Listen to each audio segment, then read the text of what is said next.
One of the fastest liners on the seas, and arguably one of the most beautiful, sat docked in New York City, awaiting her passengers. Normally, the dock would be absolutely buzzing and bustling, with passengers and crew hustling about getting ready to set sail. But now, the dock was much less packed, and the mood was somber as passengers noticed the advertisement in the newspaper. With a deep swallow, they pushed down the lumps in their throats and pushed onward. Surely, Lusitania of all ships wouldn't be sunk, would she?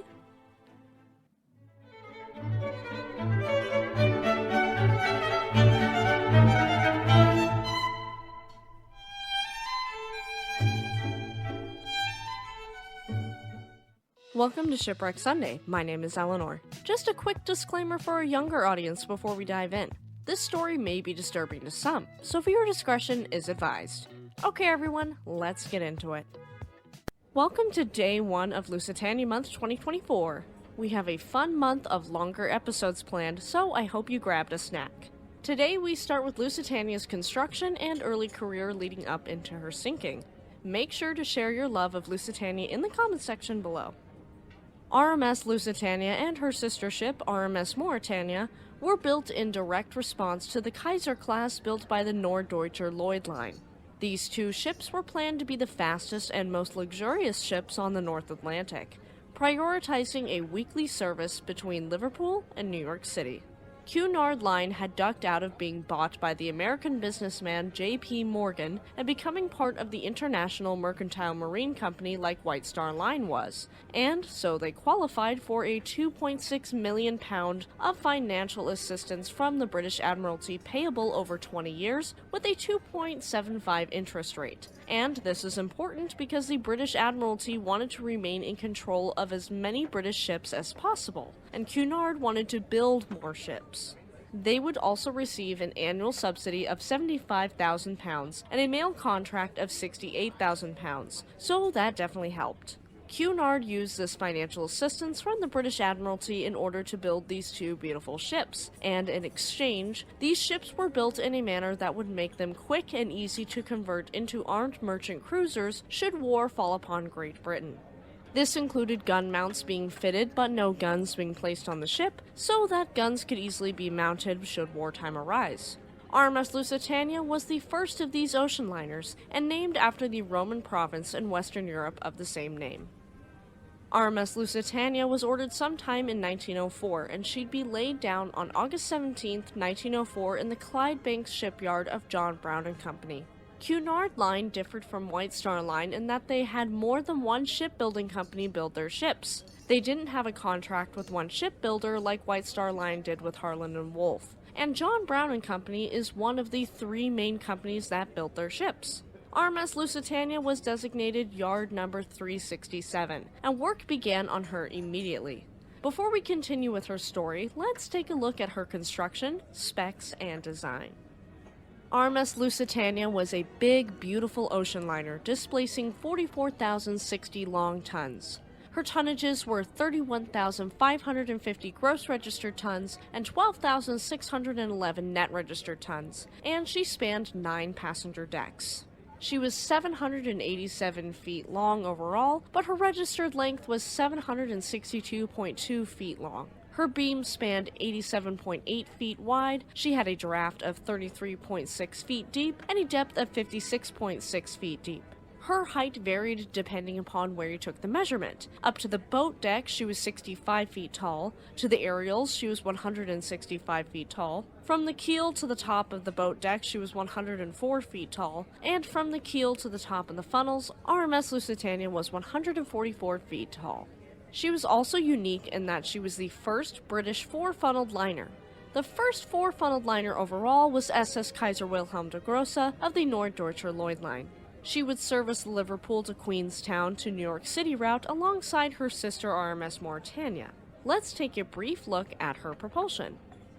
She was equipped with 25 fire tube boilers that powered 4 direct-acting Parsons steam turbines that produced 76,000 horsepower. This was pretty standard for British warships and was seen as competitive toward the faster, more luxurious German ocean liners at the time. She was designed to maintain speeds of at least 25 knots, though during her trials, she was able to maintain speeds of 26.5 knots. Her engines powered 4 triple-bladed propellers, and those would be changed to quadruple-bladed propellers in 1909. The 2 inboard propellers rotated inward, and the 2 outboard rotated outward, with the 2 outboard turbines running at high pressure. The exhaust steam then powered the inward turbines at much lower pressure. This was a very efficient system, and had great results for RMS Lusitania. For paint schemes, RMS Lusitania had a red keel, black hull, and white superstructure, and her funnels were first painted dark black before being painted in the typical Cunard line colors of red with black tips. Her name was emblazoned on the sides of the ship in gold, as well as on the stern alongside with her port of registry, Liverpool. Her UK official number was 124082, and her code letters were HLJW, with her wireless call sign after 1913 being MFA. Her hull space was divided into 13 watertight compartments, and any 2 could be flooded and she'd remain afloat. These compartments were connected by 35 hydraulically operated watertight doors, though there was a critical flaw here. The compartment's sliding doors to the coal bunkers needed to be open to provide a constant feed of coal, and closing these during emergencies was difficult. The ship had a double bottom with the space divided into watertight cells. She was different in that 6 passenger decks were above the waterline instead of the typical 4 in existing liners, making her height quite noticeable. Instead of the typical mild steel used to plate ships, RMS Lusitania was plated with high tensile steel or carbon steel, which is steel with carbon content from 0.05 up to 2.1% by weight. These plates were held together by a triple row of rivets, the first of which was driven in by Lord Inverclyde, one of the founders of Cunard Line. To stay on par with the Board of Trade safety regulations, she was equipped with 16 lifeboats with seats for 1,000 people. Okay, let's take a look at design. The ship was designed by Leonard Pescott, and he was Cunard Line's senior naval architect and designer. John Brown and Company of Clydebank, Scotland would build her, as I mentioned earlier, earning her the nickname of the Scottish ship, since RMS Mauretania, her little sister, would be built by Swan Hunter in England. Interestingly enough, this isn't the first ship named Lusitania, though it is the most famous. The first was built in 1871 and wrecked in 1901, making the name available from Lloyd's for Cunard's purposes. As for passenger accommodations, she could carry a total of 2,198 passengers split into 3 classes. She had berths for 552 first class, 460 second class, and 1,186 third class, being serviced by 850 crew. Both she and RMS Mauretania would be equipped with a wireless telegraph, electric lighting, electric elevators, an early form of air conditioning, and swank interiors. Did you know that RMS Titanic's wireless operator was also the operator for both Lusitania and Mauretania at one point? Let's talk interior design for a minute. Now, there's a lot here. If I'm being honest, maybe even too much detail to go over. We won't get into what kind of nails they used to put in the floorboards, but we will get into the good stuff. When Lusitania and Mauretania hit the seas, they had some of the most bougie interiors that money could buy. Lusitania's interiors were designed by Harold Peto, and he almost exclusively covered the inside of the ship in wood paneling, giving Lusitania a very bright, inviting feel. Passenger accommodations were spread out on 6 decks, starting from the top deck down to the waterline, beginning with A deck or the boat deck, then B deck or the promenade deck, C deck or the shelter deck, D deck or the upper deck, E deck or the main deck, and F deck or the lower deck. Each of the 3 classes had space allotted on these decks, with each being strictly segregated from one another as was standard for the time period. Cunard's main focus was customer satisfaction, and they were proud to uphold that standard. Lusitania's first-class accommodations were decorated in a plethora of historic styles, including her dining saloon, which was grand and beautiful, being designed in the neoclassical Louis XVI style. It was arranged over 2 decks with an open circular well at the center topped by a 29-foot tall dome. Corinthian columns were scattered about the space for grandeur and to reduce uncomfortable vibrations. More would be added later because both Lusitania and Mauretania were plagued by severe vibrations, so much so that some second and third class areas of the ship were just uninhabitable. Having straight prows instead of angled prows also made Lusitania and Mauretania able to plow through waves instead of cresting over them, further increasing rolling in heavy seas. Lusitania was also the first Cunard ship to provide the second class with their own separate lounge, featuring mahogany tables and chairs set on rose carpet. Third class, the breadwinner for shipping lines, had much better accommodations on Lusitania than her contemporaries, featuring private rooms instead of open dormitories, as well as a spacious cafeteria-style dining room with long tables and swivel chairs. The private cabins either served 2, 4, 6, or 8 passengers apiece, and this was seen as a luxury compared to open bunks on other ships. It was spacious and comfortable, and definitely more friendly to lower-income folks than other ships. Lusitania was remarkable for her era, and your support is remarkable for this channel. If you're enjoying this video, leave me a like, subscribe to the channel for more content, and let me know down in the comments section below. Alright, let's get into the sea trials for RMS Lusitania. Lusitania was launched on June 7, 1906, 8 weeks later than planned because of labor strikes and 8 months after Lord Inverclyde unfortunately passed away. He'd been there for the first rivet, but passed away before the last rivet could be hammered home. Lord Inverclyde's widow, Mary, was the one who would christen the ship, with the launch being overseen by a crowd of 600 invited guests and thousands of spectators. Her engines were tested in June of 1907 before she'd go to full-blown sea trials in July of that year. The builder's trial was scheduled for July 27th, where representatives of the Board of Trade, John Brown and Company, the Admiralty, and Cunard aboard the ship. Here she achieved speeds of 26.5 knots over a mile at Skelmorley. However, she was found to suffer from such horrid vibrations that her second class was unbearable to be in. The 2-day shakedown cruise had VIP guests in attendance, and here she would run at speeds of 15, 18, and 21 knots, but not maximum speeds, to see how she ran. On July 29th, the guests got off and 3 full days of standard sea trials would ensue. Over 300 miles, an average speed of 25.4 knots was scored, which was great for the ship, well above the 24 knots required by her Admiralty contract. RMS Lusitania would come to a full stop in 4 minutes over 3/4 of a mile when going 23 knots while applying full reverse, so everything seemed to be going well. Let's talk vibrations. She didn't pass the vibe check, because those vibrations were intense. It was caused by the interference between the wake of the outer propellers and the inner, and it became worse when the rudder was moved during turns. At high speeds, the vibration frequency aligned with the ship's stern, and this intensified the vibrations. The solution was to stiffen the internal areas of the ship, but unfortunately the second class had to be gutted and refinished. Multiple pillars and arches would be included in the architectural design, but I love that. It makes it feel grand and luxurious. Finally, on August 26, 1907, Cunard received their new beauty. However, the vibration problem was never fully resolved, and throughout her lifespan there would be band-aid fixes. Lusitania was the largest ship on the water for a brief period before her sister hit the seas, and we're going to go ahead and let her enjoy that. We could make comparisons to the Olympic class, since historians, armchair enthusiasts like myself, and casual listeners alike like to do that. But we aren't going to do that. We don't need to overshadow Lusitania anymore with a certain ship whose name starts with T and ends with Titanic. Sound good? Let's get into her career before and leading up to the sinking. It's no secret she sank, but sometimes her career is overlooked. It's honestly a hell of a lot more impressive than her sinking. RMS Lusitania moored at the Liverpool landing stage for her maiden voyage at 4:30 p.m. on Saturday, September 7, 1907, captained by Commodore James Watts.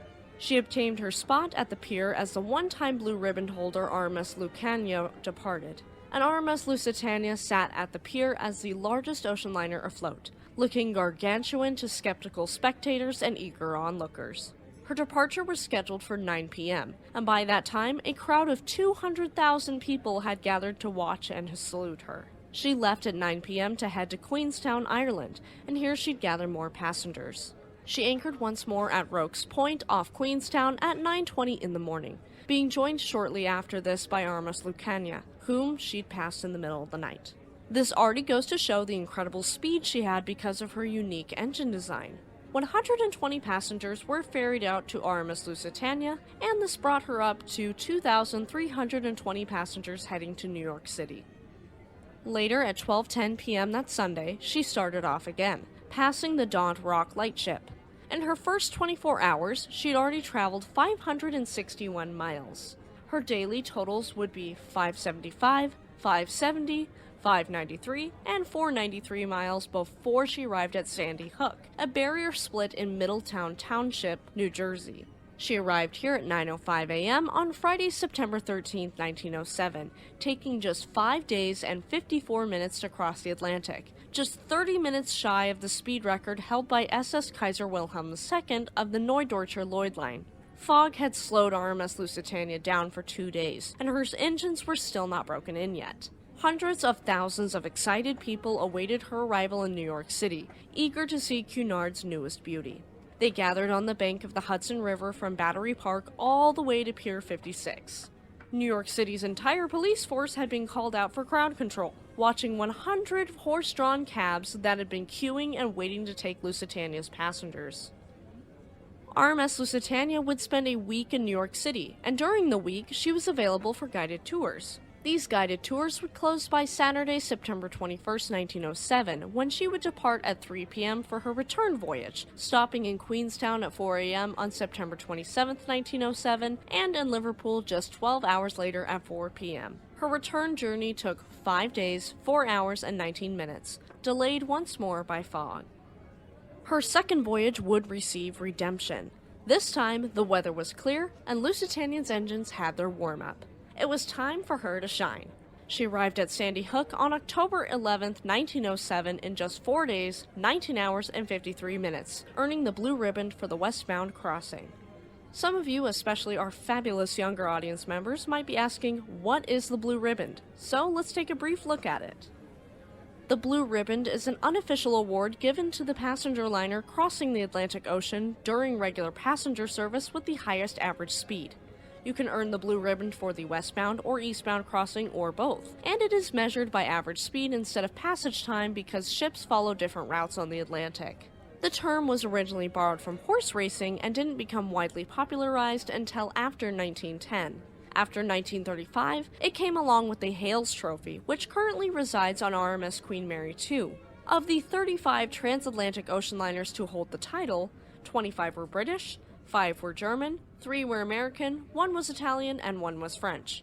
13 of these British ships were Cunarders, as Cunard took pride in the efficiency and speed of their transatlantic crossings.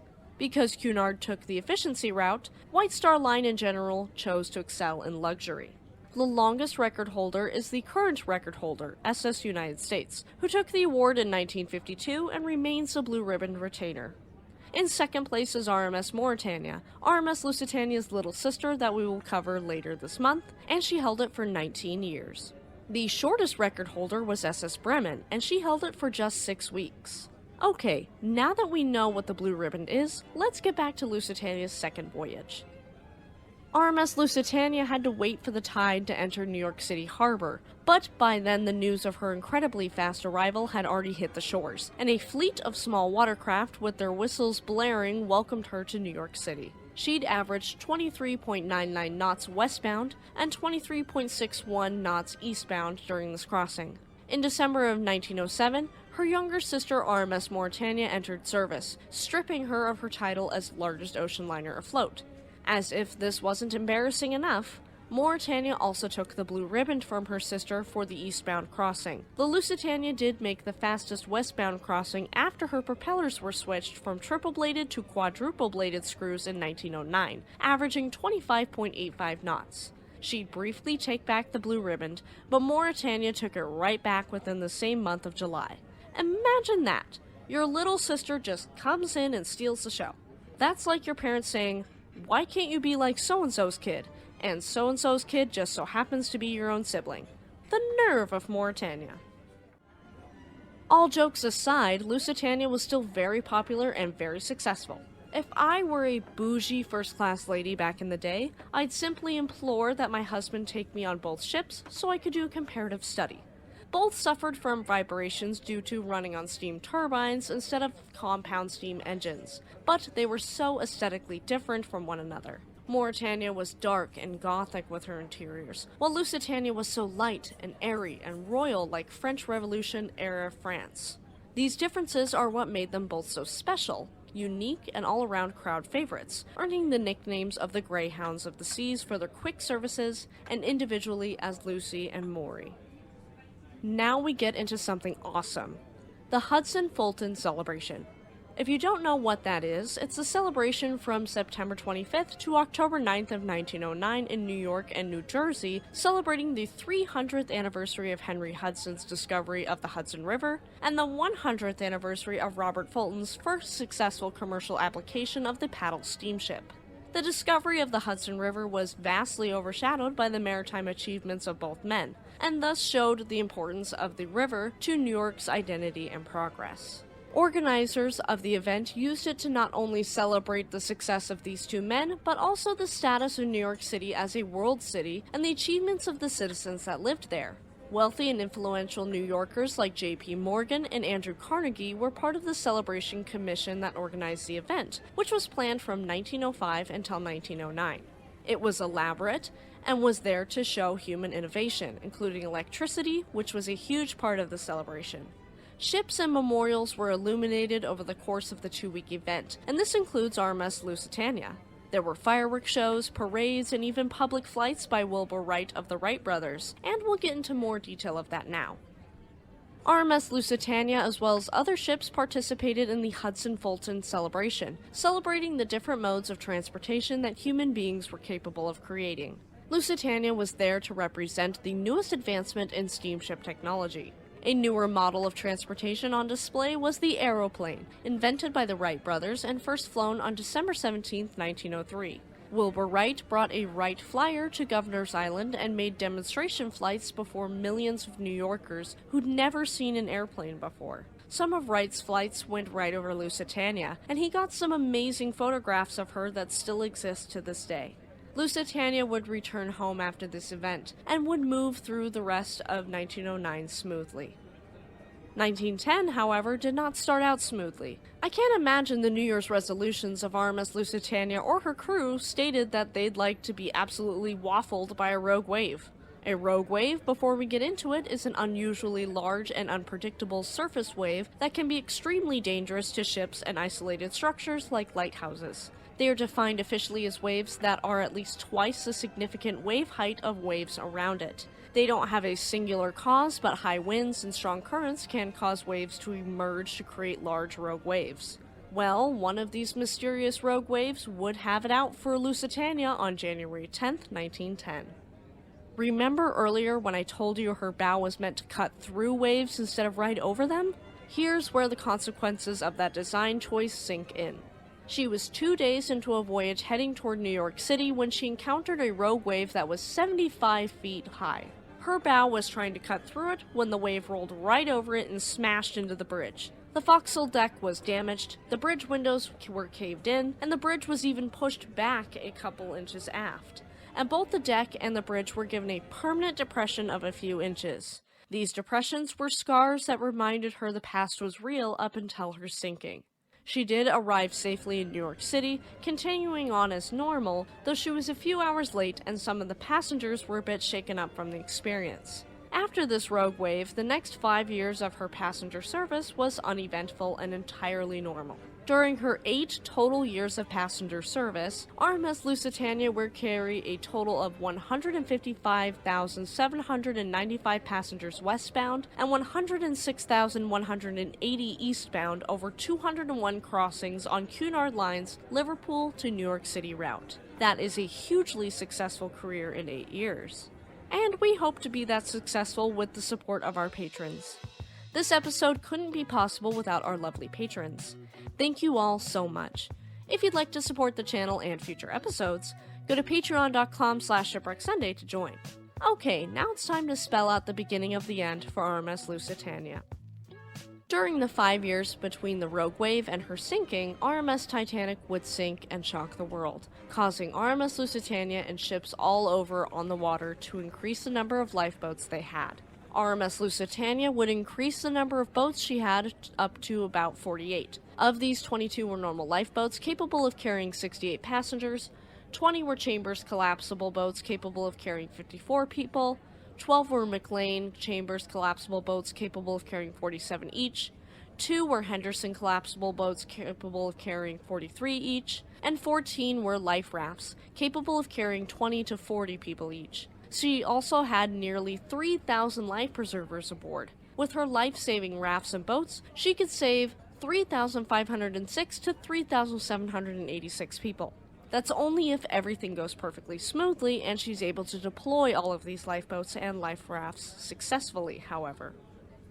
As we know, her operating costs and construction was subsidized by the British government, with the catch that she'd be able to be easily converted to an armed merchant cruiser if needed. There was a secret compartment built on Lusitania solely for the purpose of carrying arms and ammunition, and that will be important when we talk about her sinking next week. When war was declared, the British Admiralty would requisition her as an armed merchant cruiser, and she'd be put on the list of official AMCs. As we know, World War I began on July 28, 1914 with the assassination of Austrian Archduke Franz Ferdinand, and so RMS Lusitania would remain alongside her sister RMS Mauretania on the official AMC list as an auxiliary cruiser in the 1914 edition of Jane's All of the World's Fighting Ships. There's something else we need to discuss. Cruiser rules. The 1856 Declaration of Paris laid out the rules for naval engagements involving civilian vessels, colloquially known as the cruiser rules. By definition, cruiser rules or prize rules refer to the conventions regarding the attack of a merchant ship by an armed ship. Cruiser refers to a ship sent on an independent mission, such as commerce raiding. Cruiser rules dictate when it is permissible to open fire on an unarmed ship and the treatment of the crews of captured vessels, and they are contrasted to unrestricted submarine warfare, where submarines attack without warning and do not act to protect crews or passengers. Cruiser rules and whether or not submarines should abide by them was a big question during both world wars. In both conflicts, submarines initially attempted to obey them, but became more vicious as time went on. In essence, cruiser rules state an unarmed ship that is distinct from a warship should not be attacked without warning. Further, the crews and passengers of these ships should be safeguarded in the event the ship is confiscated or sunk.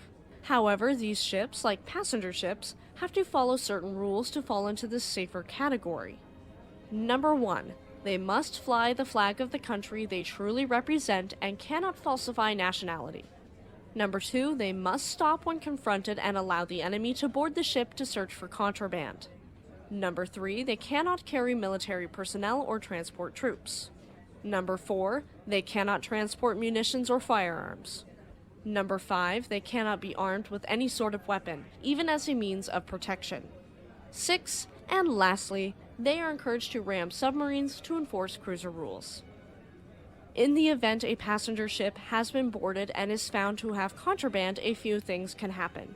The ship's contraband can be confiscated, the crew scolded, and they continue on their merry way. The ship could be captured to be used by the enemy or sunk, and in either of these events, evacuation by lifeboat must be allowed, and if there is only crew, then the crew can be escorted by the enemy to a safe port or have their safety ensured in another way. They couldn't just be left in lifeboats unless they had adequate rations, the ability to reach safety feasibly on their own, and navigation equipment. During diplomatic discussions in World War I, these rules were often softened to stopping a vessel with a warning shot, offering the crew time to get into lifeboats and then sinking the ship. The situation gets sticky for RMS Lusitania, since she was unfortunately not following cruiser rules, unbeknownst to her passengers. She was illegally transporting munitions, and we'll really get into that next week. With the outbreak of hostilities at sea and on land, fear spread for ocean liners like Lusitania and other large ships that were still offering passenger crossings during this time. Many ships, in order to save passengers and the vessels themselves, were laid up during World War I, and this is also because there was a dramatic drop in passengers brave enough to cross the Atlantic. Some became troop ships or hospital ships, like HMT Mauretania or HMHS Aquitania. However, for some reason, RMS Lusitania remained in passenger service and her bookings were quite low during the fall and winter of 1914 into early 1915. There was still enough demand to keep her running at lower capacity, and to save money, they shut down her number 4 boiler room to conserve coal and crew costs. This took her maximum speed down to 21 knots. Apparent dangers seemed to be evaporating, and so her conservative paint scheme was dropped and she returned to civilian colors. Her name was reprinted in gold with a golden colored band around the base of the superstructure just above the black paint, and her funnels were painted red and black, and her superstructure was painted a brilliant white once more. However, this relaxed feeling wouldn't remain, as early on in 1915 a new threat began to show itself: submarines.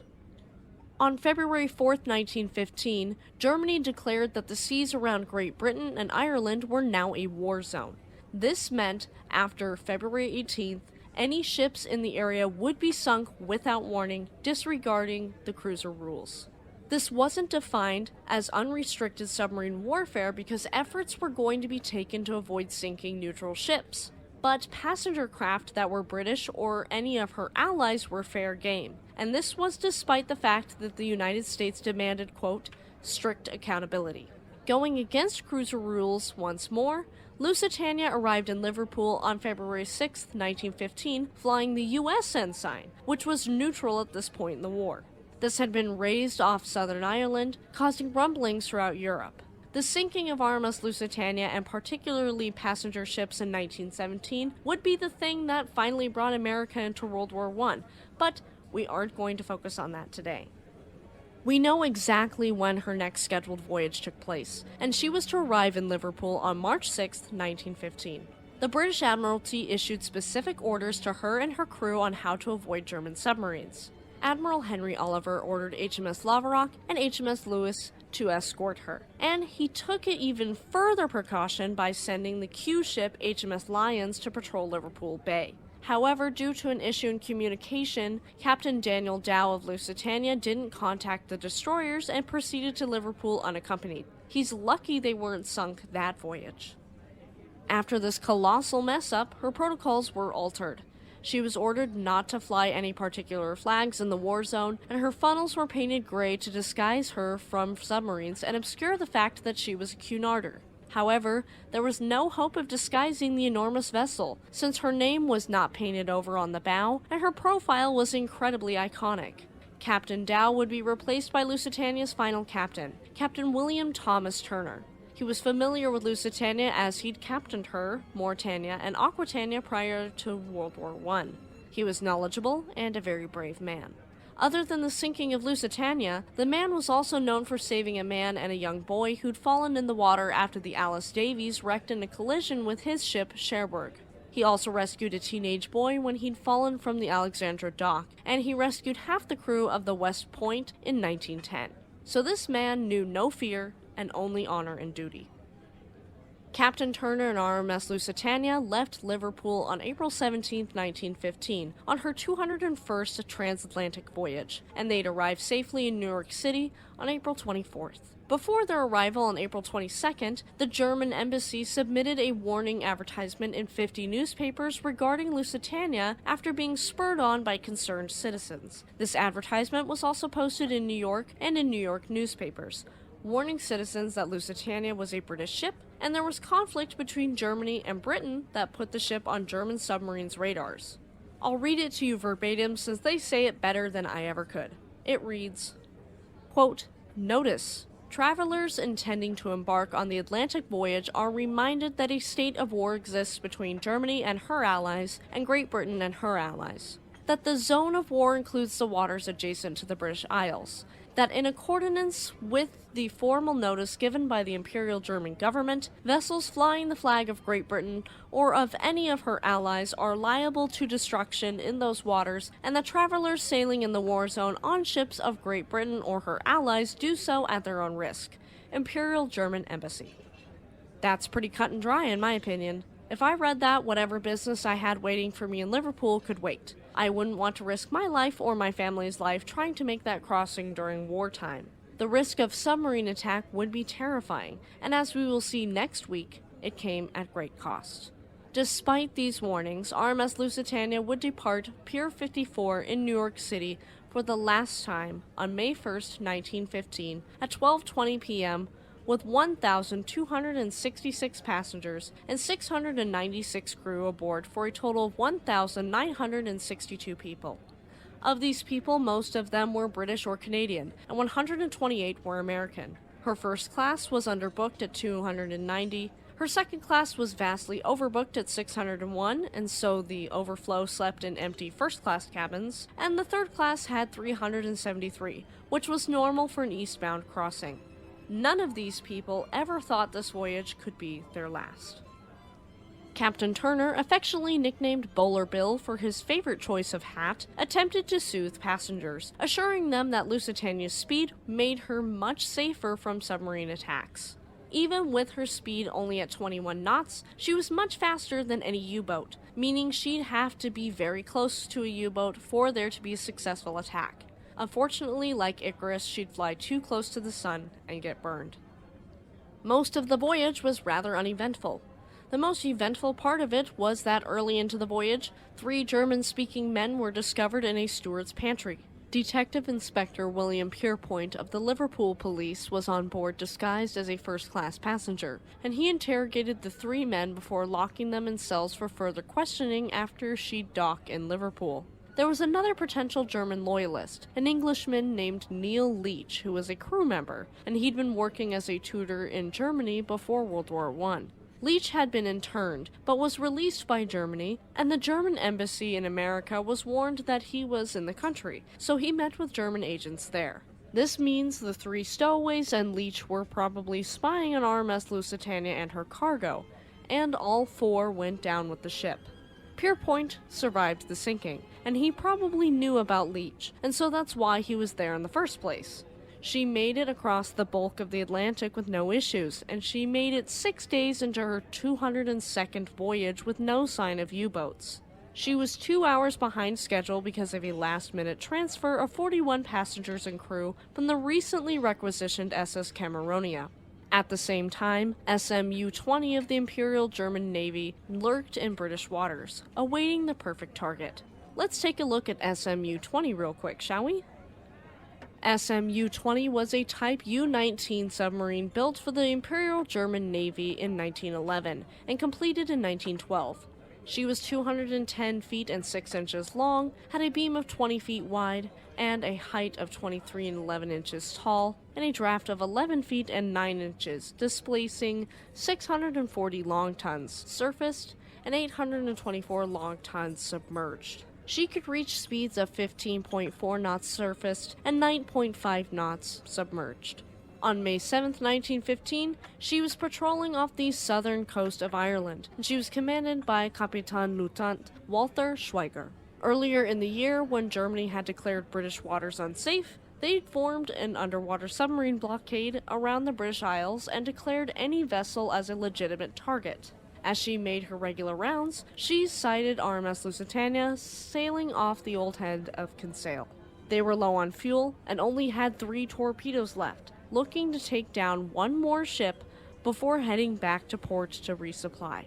RMS Lusitania was scheduled to dock at Prince's Landing Stage later that afternoon, but she'd never make it. At 1:40 p.m., Schweiger was looking down the periscope when he noticed RMS Lusitania, with her 4 funnels pouring out smoke and steam as she chugged along toward Liverpool. Instantly, he recognized Lusitania of the British Fleet Reserve, and therefore a legitimate target. He turned to his comrades and nodded, giving the order to shoot her down. And that, my friends, is where we stop for now. We will resume next week with the sinking of RMS Lusitania. If you liked that story and wanted to hear something similar, check out our brief history of RMS Lusitania from 2022.